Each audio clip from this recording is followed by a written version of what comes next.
अपराधी का अपराध और अजीब कारनामे कई बार दुनिया को चौंका देते हैं और अपराध भी ऐसा जो लोगों के रोंगटे खड़े कर दे और भुलाए भी ना भूले, साथ ही इतिहास के पन्नों पर दर्ज हो जाए और बरसों बरस के लिए लोगों की स्मृति में बस जाए। इसके साथ ही पुलिस जांच और अदालती कार्रवाई के बावजूद भी कई सवाल अनसुलझे रह ही जाते हैं। नमस्कार, मैं हूं आपके साथ अंजलि त्यागी और आज का हमारा खास प्रोग्राम है किसी सच्ची घटना पर आधारित, जिसे सुनकर आप हैरान हो जाएंगे। 30 साल पहले जब बेंगलुरु की शकीरा खलील अचानक गायब हो गई और फिर हत्या का राज खुलने का मामला जब सामने आया तो लोग दंग रह गए कि क्या कोई इस तरह भी किसी की जान ले सकता है। शकीरा का जन्म 27 अगस्त 1947 को मद्रास में एक भारतीय फारसी मुस्लिम परिवार में हुआ था। वे गुलाम हुसैन नवाजी और गौहर ताज बेगम नवाजी नी मिर्जा की बेटी थी, जो मैसूर, जयपुर और हैदराबाद के दीवान सर मिर्जा इस्लाम की सबसे छोटी बेटी थी। गौहर ताज सिंगापुर में कई धर्मार्थ संगठनों में शामिल एक सोशल लाइट और परोपकारी व्यक्ति थे। शकीरा का एक बड़ा भाई मिर्जा करीम नमाजी है, जो एक टेलीविजन पत्रकार हुआ करता था।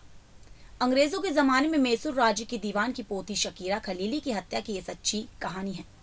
19 साल की उम्र में शकीरा की शादी डिप्लोमेट अकबर खलीली से कर दी गई। समय के साथ दोनों का परिवार आगे बढ़ा और उनकी 4 बेटियां भी हुई। राजनायक और दूसरे देशों में भारत के राजदूत होने के कारण अकबर अक्सर विदेश में रहते थे। इसी वजह से दोनों के बीच में तनाव पैदा होने लगा और दोनों का विवाह संकट में पड़ गया। वहीं ये भी कहा गया कि शकीरा को एक बेटी की चाह थी। कहानी में नया मोड़ तब आया जब शकीरा खलीली की मुलाकात स्वामी श्रद्धानंद उर्फ मुरली मनोहर मिश्रा से हुई। वहीं स्वामी श्रद्धानंद की बातों में उलझ चुकी शकीरा ने अकबर को तलाक दे दिया और 6 महीने के अंदर ही स्वामी से शादी कर ली। वहीं शकीरा का परिवार तलाक के कारण पहले से ही उससे नाराज थे, मगर जब उन्होंने दूसरे धर्म के स्वामी से शादी कर ली तो सबने उनसे मुंह मोड़ लिया। शादी के कुछ ही सालों बाद शकीरा 1991 में अचानक गायब हो गई। उनके गायब होने से किसी को कोई खासा फर्क नहीं पड़ा, क्योंकि स्वामी श्रद्धानंद लोगों से के पूछने पर कहता था कि शकीरा विदेश घूमने गई हैं। वहीं शकीरा की बड़ी बेटी को श्रद्धानंद पर शक हुआ, जिस पर उसने पुलिस में मामला दर्ज करवाया। वहीं 2-1 साल मामला पुलिस के पास लटका रहा और स्थिति ये हुई कि केस क्लोज किया गया। वहीं लेकिन फिर तभी हालत पलटे और स्वामी श्रद्धानंद का सच बाहर आ गया। 1994 में एक स्टिंग ऑपरेशन के 3 साल बाद कर्नाटक पुलिस को श्रद्धानंद से हत्या की स्वीकृति मिली और उसने पुलिस को उसके अवशेषों तक पहुंचाया, जो उसके घर में ही दफनाए गए थे। 28 अप्रैल 1991 को शकीरा की हत्या कर दी गई थी। उसे नशीला पदार्थ दिया गया था, फिर एक गद्दे पर रखा गया, जिसे ताबूत जैसे बॉक्स में जमा किया गया था, जो पहले से ही गड्ढे में पड़ा हुआ था, जिसे तैयार करने के लिए गड्ढा खोदा गया था। वहीं जब शकीरा के कंकाल के अवशेष बरामद किए गए और गद्दे को हटा दिया गया तो उसका एक हाथ उसके नीचे पड़े गद्दे को पकड़े हुए पाया गया। इसने अन्य कारकों के साथ इस विचार का समर्थन किया कि दफनाए जाने के समय वे जीवित थी, जिस पर श्रद्धानंद को 2005 में हत्या का दोषी ठहराया गया था और मौत की सजा सुनाई गई। 2008 में सजा को आजीवन कारावास में बदल दिया गया था।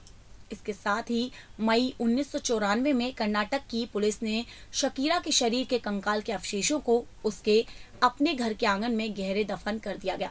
वहीं शकीरा की हत्या को भारतीय आपराधिक इतिहास के सबसे जघन्य अपराधों में से एक माना गया, जिसने राष्ट्र को गहराई से प्रभावित किया। अपराध स्वीकार करने के बाद स्वामी श्रद्धानंद को न्यायिक हिरासत में ले लिया गया। ये मामला भारतीय न्यायिक प्रणाली में एक महत्वपूर्ण मील का पत्थर बन गया, क्योंकि ये पहला मामला था जहां कब्र खोदने की प्रक्रिया को वीडियो पर रिकॉर्ड किया गया था। साथ ही पहली बार डीएनए परीक्षण और खुदाई की वीडियो टेप को भारत के में सबूत के रूप में स्वीकार किया गया था। इस मामले को पहली बार 1997 के अंत में सुनवाई के लिए लाया गया था। 21 मई 2005 को सिविल और सत्र न्यायाधीश वीएस तोतान ने स्वामी को फांसी की सजा सुनाई। कटघरे में खड़े होकर कथित तौर पर श्रद्धानंद ने कोई भावना नहीं दिखाई। वहीं आदेश में कहा गया कि मामले के तथ्यों और परिस्थितियों से ये स्पष्ट है कि उक्त हत्या ने परिवार और समुदाय के मन में समाज में शांति से रहने के लिए ऐसा डर पैदा किया है। कोई कम करने वाली परिस्थितियां या कारक नहीं है। कम सजा दें, लाभ के लिए हत्या करने की कार्यप्रणाली की प्रकृति को देखते हुए ये मृत्यु दंड के लिए एक उपयुक्त मामला है। न्यायाधीश ने जेल अधिकारियों को उच्च न्यायालय से पुष्टि प्राप्त होने तक मौत की सजा पर अमल नहीं करने का निर्देश दिया। उच्च न्यायालय में 12 सितंबर 2005 को न्यायमूर्ति एसआर वनुरमन और एसी काबिन ने मौत की सजा की पुष्टि की।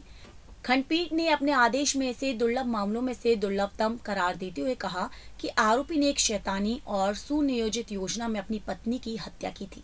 इस तरह उस पर लगाई गई मौत की सजा की पुष्टि की जा सकती है।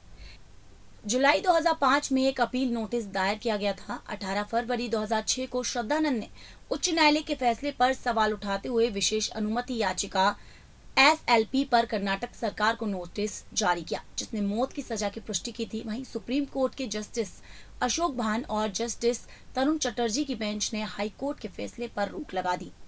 22 जुलाई 2008 को नई दिल्ली में भारतीय सर्वोच्च न्यायालय द्वारा श्रद्धानंद को आजीवन कारावास की सजा का आदेश दिया गया था। अपराधी कितना भी बड़ा, शातिर और झूठा क्यों ना हो, लेकिन सच्चाई सबके सामने आ ही जाती है। वहीं श्रद्धानंद के साथ हुआ 3 साल मजे से जिंदगी गुजारने के बाद उसे आखिरकार अपने किए की सजा मिल ही गई। आज के इस खास प्रोग्राम में बस इतना ही फिर और भी लिखा है। आज के इस खास प्रोग्राम में बस इतना ही। फिर मुलाकात होगी आपसे। देखते रहिए देश न्यूज। नमस्कार।